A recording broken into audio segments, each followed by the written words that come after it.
হাই বন্ধু বান্ধৱীসকল, কি খবৰ? মই কংকনাই মোৰ ইউটিউব চেনেলৰ অন্য এটা ভিডিঅ'লৈ আপোনালোকক পুনৰবাৰ স্বাগতম জনাইছোঁ।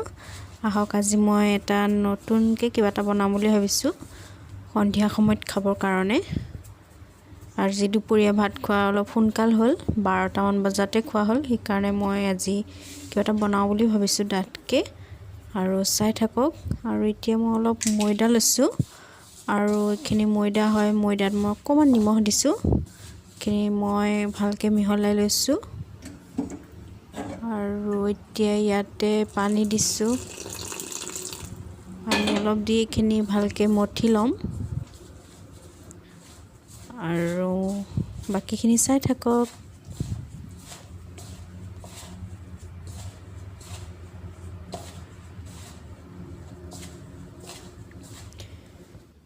এইখিনি ভালকৈ মঠি লোৱা হৈ গ'ল। এতিয়া মই এইখিনি অলপ সময় ঢাকি ৰাখিম, অলপ কোমলিবলৈ দিম আৰু তেতিয়া খাবলৈ অলপ ভাল হ'ব। কমেও 10-15 মিনিটমান সময় এইখিনি মই ৰাখি দিছোঁ আৰু এখন ঢাকনা দি ঢাকি থৈ দিওঁ আৰু বাকীখিনি মই যোগাৰ কৰি লওঁ বাৰু, চাই থাকক। এতিয়া মই ইয়াতে লৈছোঁ ধনিয়া, পিঁয়াজ এটা কাটি লৈছোঁ আৰু জলকীয়া এটা, আদা অকণমান আৰু কেইটুকুৰামান ৰহুন সৰু সৰুকৈ কাটি লৈছোঁ। এইফালে ধনিয়া কাটি লৈছোঁ, পিঁয়াজ, জলকীয়া, ৰহুন, আদা এনেকৈ মই সৰু সুৰাকৈ গোটেইখিনি কাটি লৈছোঁ। আৰু এইখিনি আছিলে পনীৰ মানে মই ঘৰতে বনাইছিলোঁ, হ'ল 2 দিনমান। মই ফ্ৰিজতে ৰাখি দিছিলোঁ কাৰণে এনেকুৱা হৈ গ'ল কালাৰটো। আৰু এতিয়া আজি মই বনাব ওলাইছোঁ পনীৰৰ পৰঠা। খাইছেই চাগে আপোনালোকে। মই আজি বনাওঁ বুলি ভাবিছোঁ আৰু দেখাওঁ তাকে কেনেকুৱানো হয়, চাই থাকিব। এতিয়া পনীৰখিনি মই এখন ৰুকনিত ৰুকি ল'ম।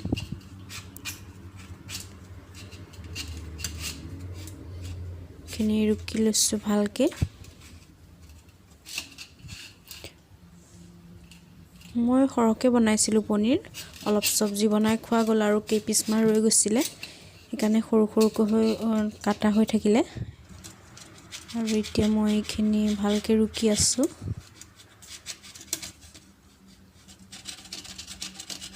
আৰু এইখিনি হৈ গ'ল আমাৰ পনীৰ ৰুকা। পনীৰখিনি মিহিকৈ ৰুকি লৈছোঁ আৰু এতিয়া এইখিনি মই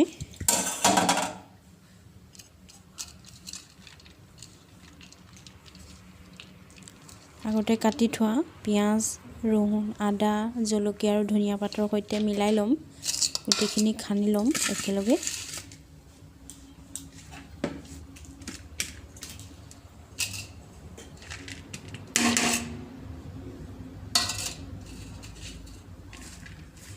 গোটেইখিনি মই মিক্স কৰি লৈছোঁ।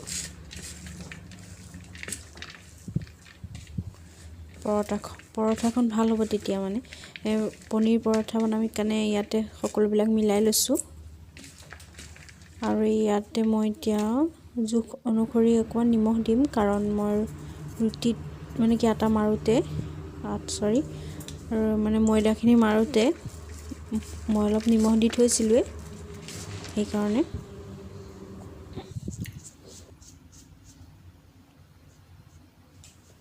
এতিয়া মই ইয়াতে অলপ ধনিয়া গুড়া, অলপ দিম জিৰা গুড়া আৰু অলপ জলকীয়া গুড়া দিম। এনেকৈ ৰেড চিলি পাউডাৰটো জ্বলা নহয়, তেতিয়া কালাৰটো আহিব। অলপমান দিম, কাৰণ ল'ৰাই খাব নোৱাৰিব নহ'লে। কেঁচা জলকীয়া দিছোঁৱেই এটা, অকণমান দিলেই হ'ব।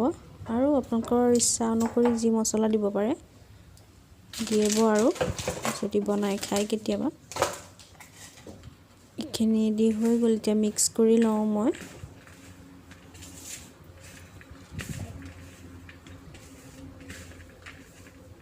এইখিনি মিক্স কৰা হৈ গ'ল।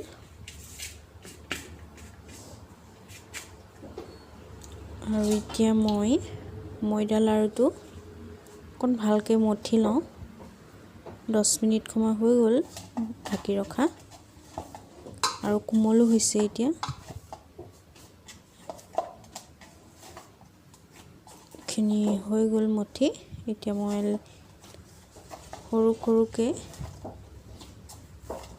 লাৰু কেইটামান বনাই ল'ম।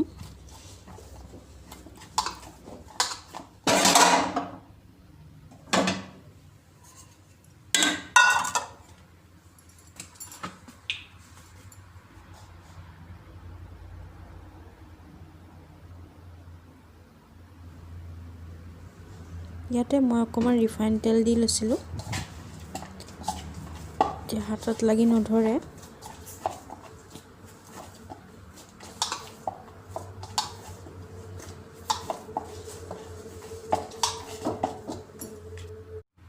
আৰু এতিয়া ময়দা লাৰুখিনি মই সৰু সৰু কৰি এনেকৈ বহল কৰি লৈছোঁ হাততে।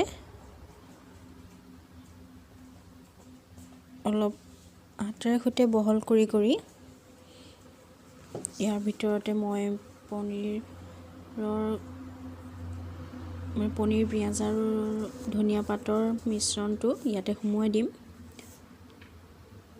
আপোনালোকে যিমান সুমুৱাব পাৰে সিমান সুমুৱাব পাৰে। মই অলপ হেঁচি সৰহকৈ সুমুৱাই দিছোঁ, বেছিকৈ দিলে ভাল লাগে খাই। আৰু এতিয়া মই এইখিনি লগাই দিছোঁ।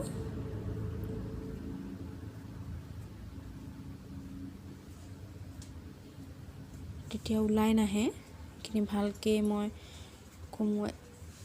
সুমুৱাই পেলাই আকৌ পুনৰবাৰ গোল কৰি দিছোঁ। এইটো হৈ গ'ল। আৰু এতিয়া মই এনেকৈ বাকীকেইটাও কৰি ল'ম। এনেকৈ মাছটো ৰাউণ্ড কৰি ইয়াৰ ভিতৰতে সুমুৱাই দিছোঁ। বহুত সহজ হয় এনেকৈ বনাবলৈ। আপোনালোকে ঘৰত ট্ৰাই কৰি চাব। আৰু এতিয়া এইখিনি লক কৰি দিলোঁ মই ইটোৰ পৰা সিটো ছাইড।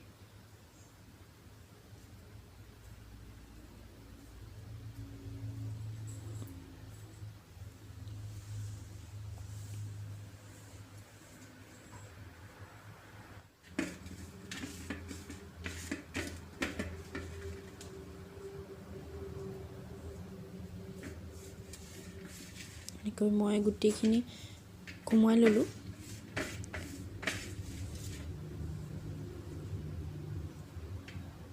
এইটো শেষৰটো আছিলে।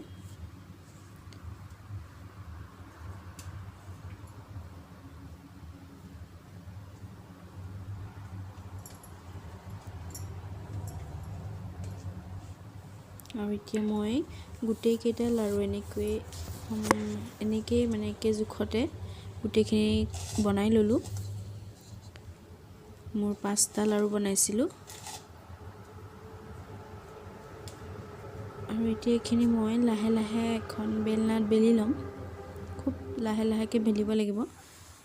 অলপ ময়দা দি লৈছোঁ ইয়াতে।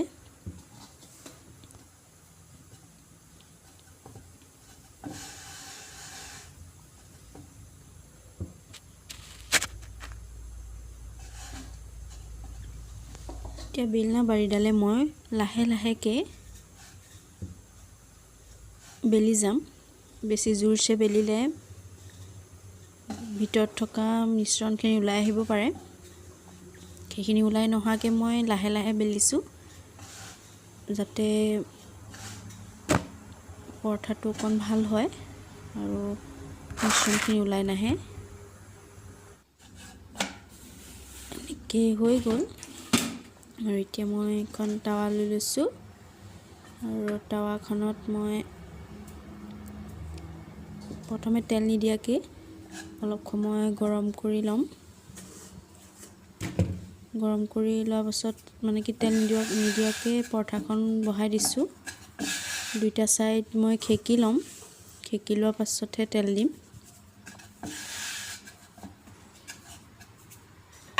আৰু বেলেগ এটা মই এনেকৈ একে সমান মানে জোখেৰে সৈতে একে পদ্ধতিৰে মই এনেকৈ বেলি ল'ম। আৰু এতিয়া মই ইয়াতে ৰিফাইন তেল ব্যৱহাৰ কৰিছোঁ। আপোনালোকে ইচ্ছা কৰে যদি ঘি বা বেলেগ বাটাৰ চাটাৰো দি বনাই খাব পাৰে। দুইটা চাইড সেকি লোৱাৰ পাছত মই এনেকৈ তেল দি দিওঁতে সোনকালে হৈ যায়। আৰু ইয়াৰ ছাইডকেইটা মই সেকি দিছোঁ, মানে হেঁচি দিছোঁ হাতাখন দি, নহ'লে কোনোবাটো ছাইড অলপ কেঁচা হৈ থাকিব পাৰে। অলপ ডাঠ হৈছে, ভিতৰত থকা বস্তুখিনিও সিজিব লাগিব, সেইকাৰণে মই হেঁচি দিছিলোঁ। আৰু এয়া আমাৰ পৰঠাখন ৰেডি হৈ গ'ল।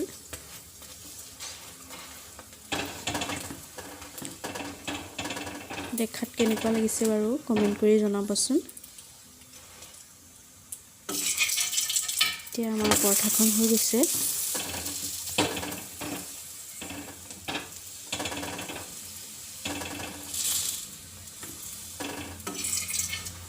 এনেকৈ ছাইডকেইটা হেঁচি দিলে ভাল হয়, মানে ছাইডৰবোৰ সিজিলে বেছি ভাল হয়। মাছটোতো বাৰু সিজিবই, কিন্তু ছাইডটো কেতিয়াবা নিসিজাকৈ থাকে। এইখন আমাৰ হৈ গ'ল পনীৰ পৰাঠা। প্ৰথমখন হৈ গ'ল, এতিয়া মই আৰু এখন বনাম, 2 নম্বৰখন। ইয়াতে মই বেলি ল'লোঁ একেটা পদ্ধতিৰে। এতিয়া মই শুকানকৈ দুইটা ছাইড সেকি ল'ম, তাৰ পাছতহে তেল দিম। আৰু এইটো 3 নম্বৰটো। আৰু মোৰ পৰাঠাখন তেল দিয়াৰ লগে লগে ফুলি আহিছিলে, এইখন ফুলি গৈছে। এনেকৈ পৰঠা ফুলিলে ভাল লাগে খাবলৈ, মাছটো সিজি যায়।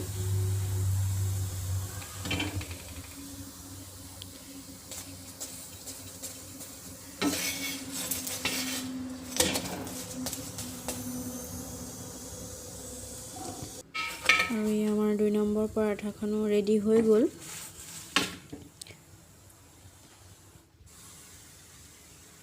আৰু 3 নম্বৰখনো হৈ গ'ল ৰেডি। 4 নম্বৰখন, এনেকৈ মই 5খন বনাইছিলোঁ। আৰু এইখন আছিলে লাষ্টৰখন।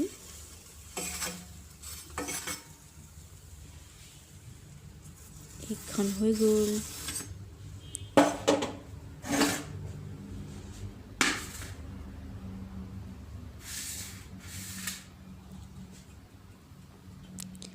এইকেইখন আমাৰ পৰঠা ৰেডি হৈ গ'ল।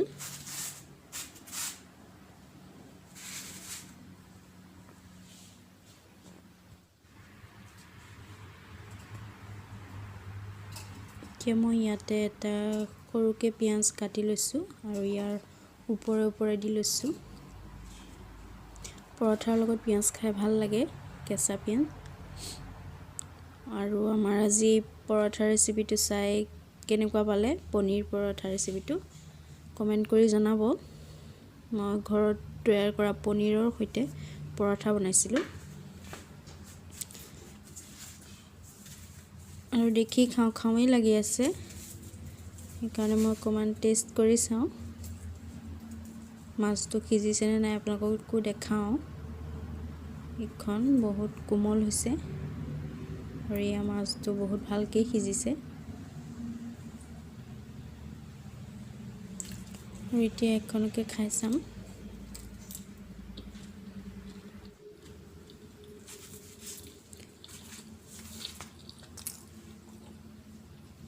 খুব টেষ্টি হৈছে খাবলৈ।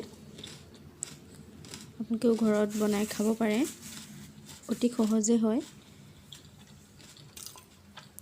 আৰু পৰঠাৰ লগত পিঁয়াজ পালেতো কথাই নাই। তেন্তে আজি মোৰ ভিডিঅ'টো চাই কেনেকুৱা পালে কমেণ্ট কৰি জনাব। আৰু যদি ভাল লাগিল তেন্তে লাইক এটা কৰি দিব।